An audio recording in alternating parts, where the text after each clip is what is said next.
The classification depending upon the third classification is the classification depending upon the purpose. Basically,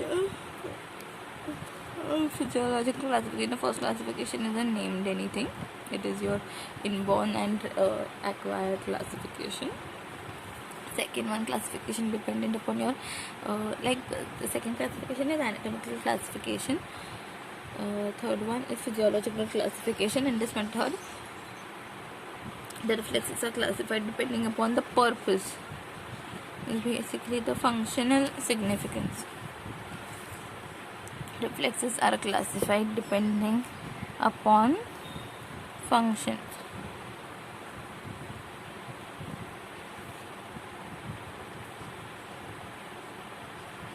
First one is basically the protective function. Second one is anti-gravity reflex. First one is protective reflex. Second one is anti-gravity reflex. Protective reflexes are also called as flexor reflexes. Anti-gravity reflexes are also called as extensor reflexes. First one, protective reflexes are the reflexes which protect the body from nociceptive, which is basically harmful stimuli. These reflexes are also called withdrawal reflexes or flexor reflexes, because they basically flexion of the muscles, okay, due to which there is withdrawal, of the hand or the legs, whatever. Protective reflexes involve flexion at different joints, hence the name flexor reflexes. Flexor reflexes.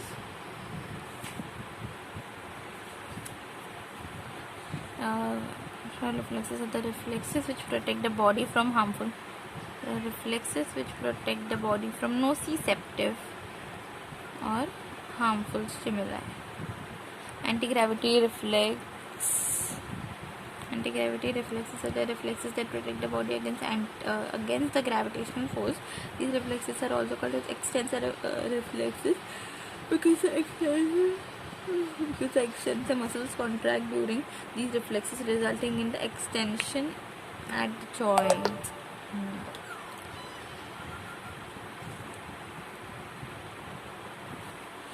Anti-gravity reflexes are the reflexes which protect the body against gravitational force. The reflexes that protect the body against the gravitational force. Fourth, okay, so the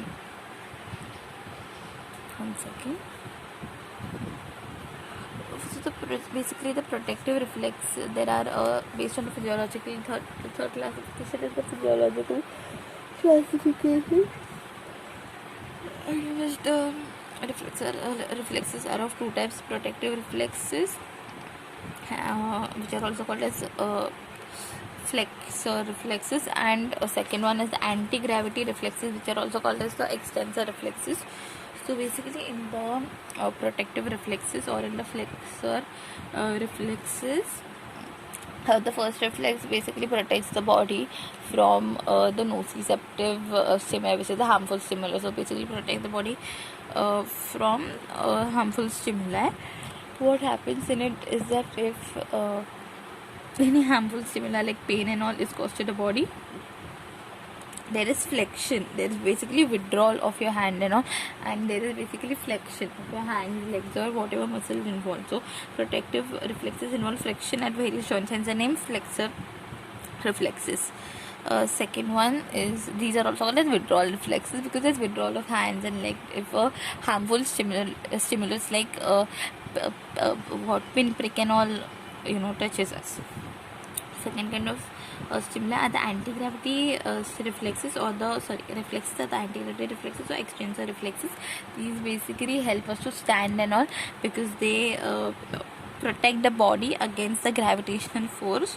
So for standing and all, there has to be flexion of our legs and also the extension of our legs and all. Therefore, this is also called as the extensor reflex, anti-gravity reflex.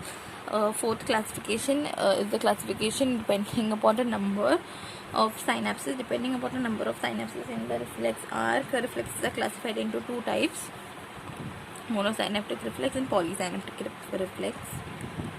Depending upon the number of synapses. There is no specific name to the first or the fourth classification. It's basically depending upon the number of stimulus and upon the number of synapses in a reflex arc.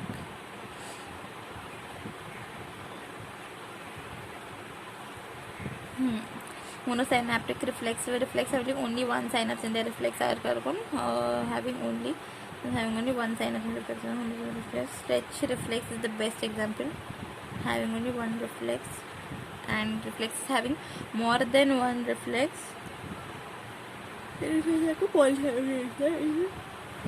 Stretch reflex is the best example for monosynaptic reflex. It is elicited due to stimulation of the muscle spindle. So this is basically what we saw.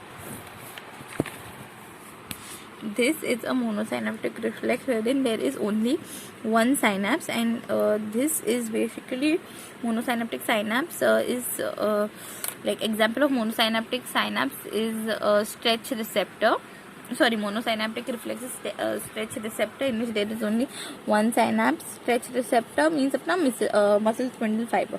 Okay, now in this, if there was this one afferent neuron, this efferent neuron, and in between the two there was interneuron, which is also called as connection neuron, which is also called as internuncial neuron. I mean, if there was one interneuron in between it, if this was there, then there would be two synapses. Okay, so that would be polysynaptic neuron, polysynaptic reflex, in which there are more than more than one synapses.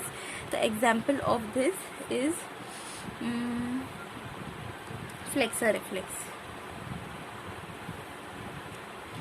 The flexor reflexes, which are basically the withdrawal reflexes, the above which we saw, like a pin pricks us and then we remove our hand like that. That is a polysynaptic reflex, and your muscle spindle fibers are your monosynaptic reflexes.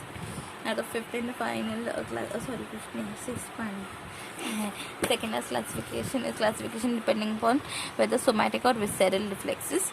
There here also no specific